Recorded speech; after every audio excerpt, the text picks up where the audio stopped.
السلام علیکم دوستو، میں آپ کا سائیکالوجسٹ ہوں۔ سردیوں میں ڈپریشن، انزائٹی اور سٹریس بڑھ جاتا ہے۔ اس کو کیسے کنٹرول کیا جائے، آج ہم اس پر بات کریں گے۔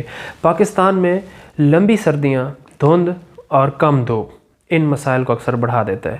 لاہور سے ہنزہ تک، پشاور سے کراچی تک، یہ سب کے لیے ہے۔ بچوں، بالغوں، شادی شدہ، غیر شادی شدہ، نوکری والوں اور گھر بیٹھوں تک سب کو یہ سمجھنا چاہیے کہ ایسا کیوں ہوتا ہے، اس سے کیسے بچا جائے، اور مسئلہ درپیش ہو تو اس کا کیا حل ہے۔ اس کی سائنسی وجوہات، مثالوں اور آسان حل پر بات کرتے ہیں۔ اس کی جو وجوہات ہیں اور سائنسی پس منظر ہے وہ یہ ہے کہ سردیوں میں دھوپ کم ہونے سے جسم کا سیروٹونن لیول، جو کہ موڈ بہتر کرنے والا کیمیکل ہے، کم ہو جاتا ہے، اور میلاٹونن جو کہ نیند کا ہارمون ہے وہ بڑھ جاتا ہے۔ اس سے سرکیڈین ردھم بگڑتا ہے اور ونٹر بلیوز یا افسردگی شروع ہو جاتی ہے۔ پاکستان میں دھند، لوڈ شیڈنگ اور گھروں میں بند رہنے سے یہ مسئلہ بڑھ جاتا ہے۔ گھروں میں بند رہنے سے لوگ الگ الگ کر کے رہتے ہیں، اور یہ ان کا الگ الگ کر کے رہنا تھوڑا جب زیادہ ہو جاتا ہے، بڑھ جاتا ہے، تو یہ مسئلہ آنا شروع ہو جاتا ہے۔ کرونا وائرس کے دنوں میں بھی پوری دنیا میں ڈپریشن ایسی ہی وجوہات کی وجہ سے بہت بڑھ گیا تھا۔ وٹامن ڈی کی کمی بھی بڑا سبب ہے، جو کہ خواتین اور اونچے علاقوں میں زیادہ اثر کرتا ہے۔ پہلے سے ہی مختلف لوگ ڈپریشن سے مقابلے پر ہوتے ہیں، تو سردیوں میں ان چند لائف سٹائل کی تبدیلیوں کی وجہ سے ان کا مسئلہ بڑھ جاتا ہے، اور پاکستان میں اس وقت ہر تیسرا شخص کسی نہ کسی نفسیاتی الجھن کا شکار ضرور ہے۔ یہی تیسرا سردیوں میں جا کر محسوس کرتا ہے کہ اسے مسئلہ درپیش ہے، حالانکہ اس کو پہلے ہی اتنی اویئرنس ہونی چاہیے کہ وہ جانتا ہو کہ مجھے مسئلہ آ رہا ہے یا نفسیاتی مدد کی ضرورت ہے، لیکن وہ سردیوں میں جا کر یہ محسوس کرنا شروع کرتا ہے۔ یاد رکھیں، ایک ماہر نفسیات آپ کی زندگی بدل سکتا ہے، لیکن وہ آپ کو گھر سے لے کر نہیں آئے گا۔ وہ آپ کو تب ہی علاج یا تھراپی پرووائڈ کرے گا یا آپ کی نفسیاتی مدد کرے گا جب آپ اس کے پاس تشریف لائیں گے۔ تو بر وقت مدد لیں اور خودکار طریقوں سے بچیں۔ نیند لینے سے جسم کی ٹوٹ پھوٹ تو ٹھیک ہو جاتی ہے، لیکن نفسیاتی، ذہنی اور روحانی ضربوں اور زخموں کے لیے نیند کافی نہیں، بلکہ اس کا درست نفسیاتی طریقہ کار اپلائی کرنا پڑتا ہے۔ مختلف گروپ پر اس کے مختلف اثرات ہوتے ہیں۔ بچوں اور نوعمر لوگوں کی بات کی جائے تو اسکول سے چھٹیوں میں بوریت، موبائل کی لت اور انزائٹی، جیسے 10 سالہ بچہ دھند میں نہ کھیل سکے تو وہ چچڑا ہو جاتا ہے، اس طرح کے مسائل آ جاتے ہیں۔ بالغ اور بوڑھوں کی اگر بات کی جائے، شادی شدہ جوڑوں میں جھگڑے بڑھ جاتے ہیں، کیونکہ سردی میں قربت دو کام کرتی ہے۔ ایک تو اکٹھے رہتے ہیں، وقت زیادہ ہوتا ہے ایک دوسرے کے لیے۔ تو جاہل اور کم پڑھے لکھے گھرانوں میں یہ مسئلہ آتا ہے کہ وہ پرانے مسئلے مسائل اور رشتہ داروں کی باتوں اور رویوں کو کافی زیادہ تبادلہ خیال کرتے ہیں۔ لوگوں کے خراب رویے ان کے اندر نفرت اور موڈ کی خرابی کی ایک نئی رمق پیدا کر دیتے ہیں۔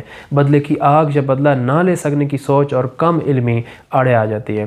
ایسے خراب موڈ کے دوران کوئی اور بات ہو جاتی ہے، ظاہر ہے وہ اکٹھے رہتے ہیں، کوئی نہ کوئی بات ہوتی رہتی ہے، تو جب ایسے موڈ کے اندر کوئی نئی بات ہو جاتی ہے تو وہ لڑائی کا روپ دھار لیتی ہے۔ یوں نام سردیوں کا لگتا ہے اور کام رشتہ دار ڈالتے ہیں۔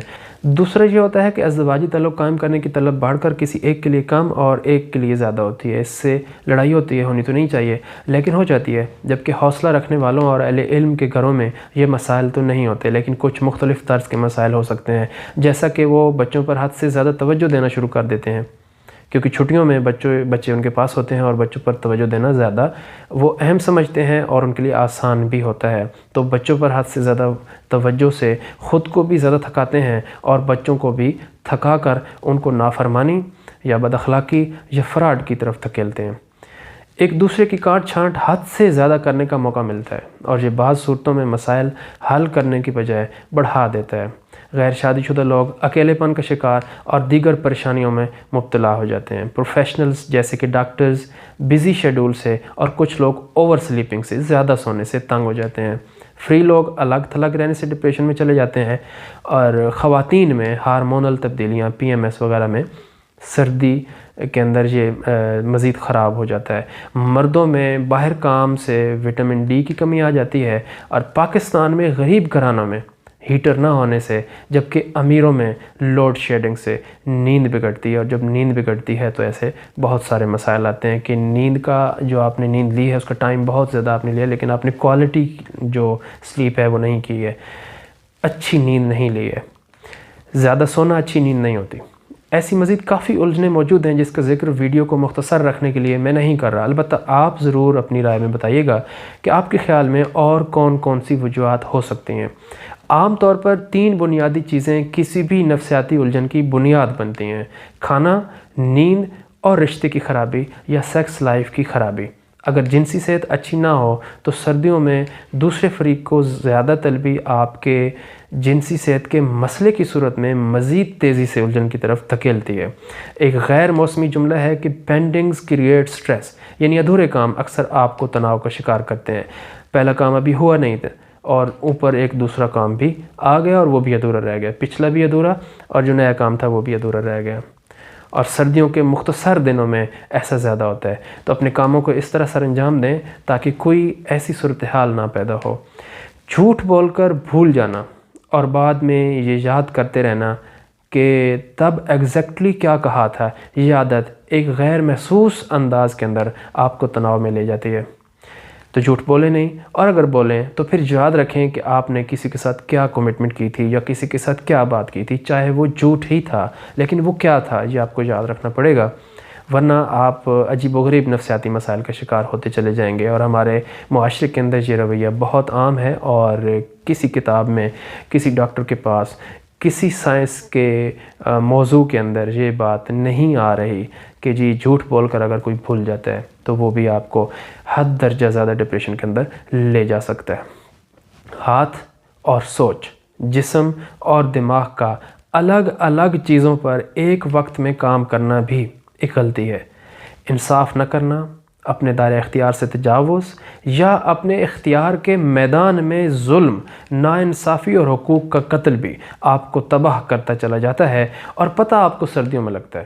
کچھ لوگ کمزور اعصاب کی وجہ سے سردیوں کے بھاری کپڑے اور کپڑوں کے اوپر موجود کوٹ، جیکٹ اور سویٹر کو بھی برداشت نہیں کر پاتے اور برداشت نہیں کر رہے ہوتے، تو آپ یہ بات سن کر ہنسیں گے لیکن ایسا کچھ لوگوں کے ساتھ ہوتا ہے۔ کوٹ، جیکٹ وغیرہ کا تعلق بھی سردیوں سے ہے، لہٰذا کوشش کریں کہ آپ کے کپڑے آپ کے جسم کے مطابق سلے ہوئے ہوں اور تنگ نہ ہوں۔ زکام اور گلے کی خرابی نروس سسٹم کو متاثر کرتے ہیں۔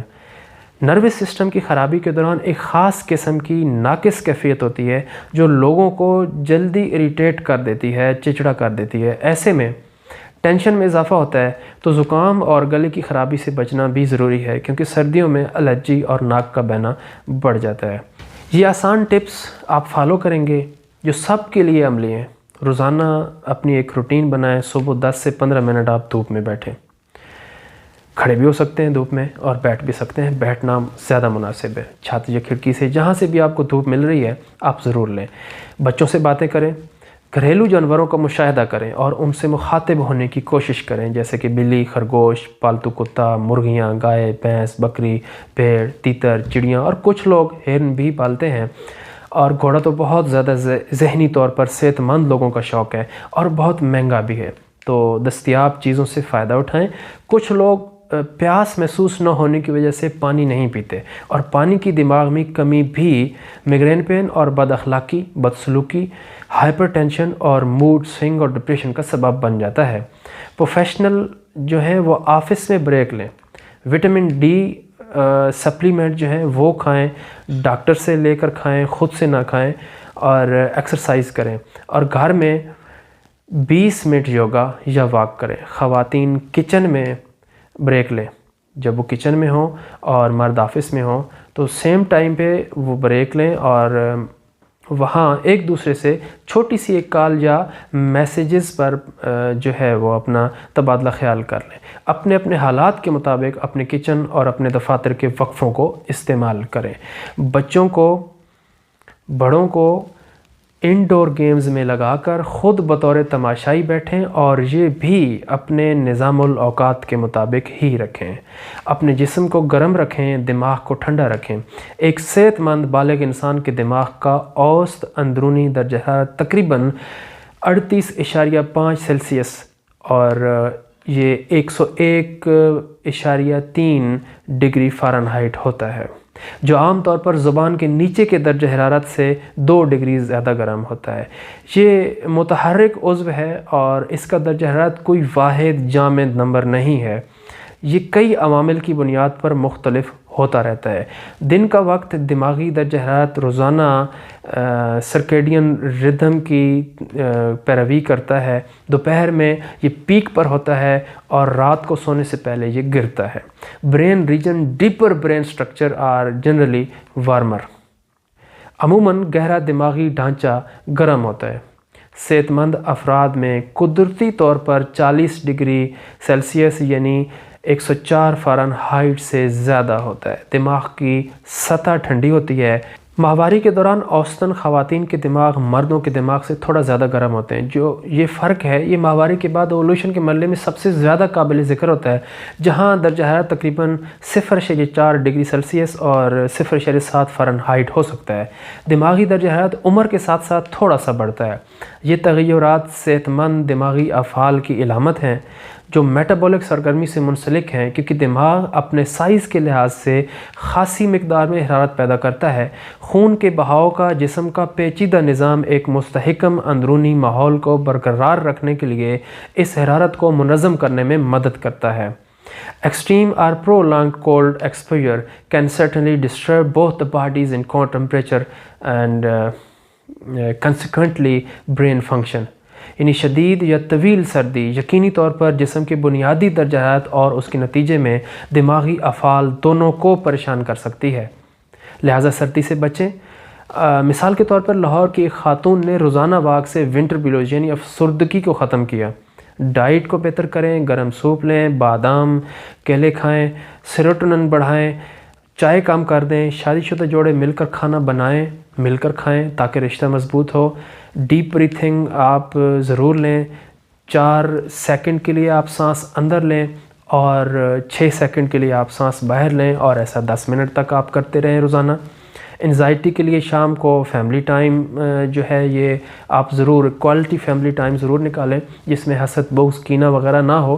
ٹک ٹاک محدود کر دیں، دھونے میں ماسک لگائیں، گرم پانی پئیں، مسجد میں مختصر سیر کریں، چاہے آپ نماز کے لیے جاتے ہیں چاہے آپ سیر کے لیے جاتے ہیں، کیونکہ ہمارے معاشرے میں بہت سارے لوگ مسجد میں نماز کے لیے نہیں جاتے۔ وہ اگر نماز کے لیے جائیں تو نماز خشوع و خضوع کے ساتھ پڑھیں، اور اگر سیر کے لیے جائیں تو پھر روزانہ جائیں اور مختصر سیر کر کے واپس آئیں۔ شدید صورت میں آپ تھراپسٹ سے ملیں، سائیکالوجسٹ سے ملیں، بہت کرامت ہے کہ آپ کا علاج ہو جائے گا، اور یہ ٹپس آپ ضرور آزمائیں، فرق ضرور پڑے گا۔ لائک کریں، شیئر کریں، کمنٹ کریں اور اپنا تجربہ بتائیں۔ صحت مند زندہ رہیں تو زندگی کا مزہ ہے۔ ویسے زندہ رہنے سے تو بہتر ہے کہ آپ مر جائیں، کیونکہ ہمارے معاشرے میں تو لوگ 20 میں 22 میں 23 سال میں مر جاتے ہیں، 60 سال میں 65 سال میں 70 سال میں جا کے دفن ہو رہے ہوتے ہیں۔ تو معاشرے پر ایسے لوگ بوجھ بنتے ہیں، اپنے گھر والوں پر بوجھ بنتے ہیں۔ تو اگر آپ اس صورتحال سے بچنا چاہتے ہیں، اگر آپ ابھی تک 20 22 اور 23 میں نہیں مرے ہیں تو پھر آپ کو آگے بھی نہیں مرنا چاہیے۔ اپنی فزیکل اور مینٹل ایج کو ایک ساتھ لے کر چلیں اور صحت مند زندہ رہیں۔ ملتے ہیں اگلی ویڈیو میں، تب تک کے لیے اللہ حافظ۔